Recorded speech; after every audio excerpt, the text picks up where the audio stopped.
We call them shadows.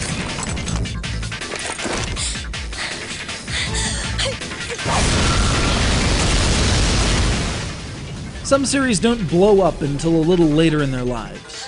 Think of how many people were introduced to Grand Theft Auto with the third game, or consider Mega Man 2, or hell, Street Fighter 2. Something similar happened with the Shin Megami Tensei Persona series. Occasionally, one of their games would pop up in the West when Atlus felt like taking a risk. We got Persona 1 and half of Persona 2, but these were short-run, a pain in the butt to find, and, well, on the shakier side of the localization spectrum.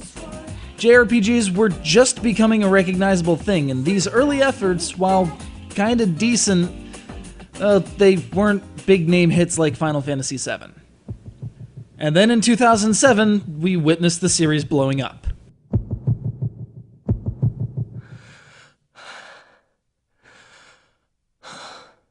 Persona. Behold Persona 3. More interactive, more refined, more stylized, more music video-ish. Everything that the game could get its hands on was turned up to 11. It was a hit.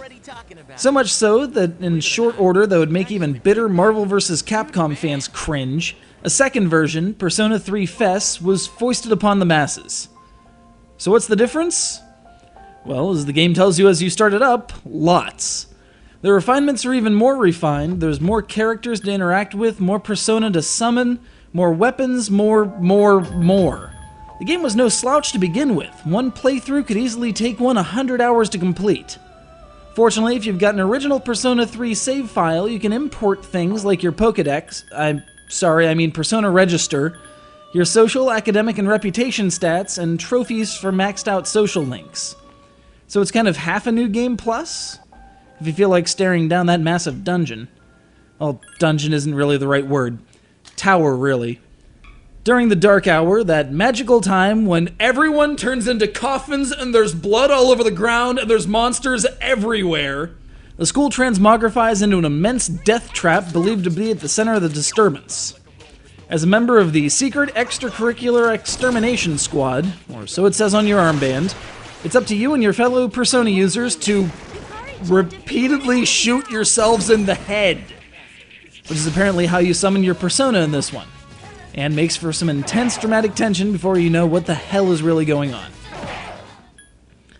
It'll take a solid understanding of your Persona, and the Persona of your teammates, to get through the hundreds of floors of Tartarus. Unfortunately, aside from general suggestions, you can't actually control any party members past your own protagonist. This can make coordinating battles a little tricky. The new One More battle system rewards critical hits and weakness-exploiting shots with a free follow-up attack, as well as leaving the target prone and defenseless. If you can exploit this system so as to knock down every foe, you can cry havoc and let slip the dogs of war. And by that, I mean bring in the entire party to throw down at a big Tex Avery-esque melee cloud for massive damage. No shadows detected.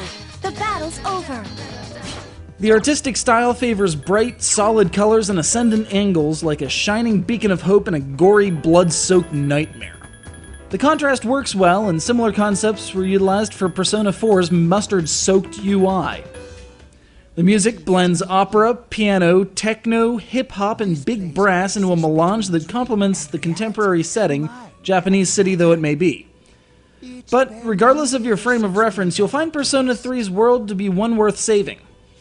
The question then becomes, at what cost? Take responsibility, fair viewer, I'll be waiting with the answer.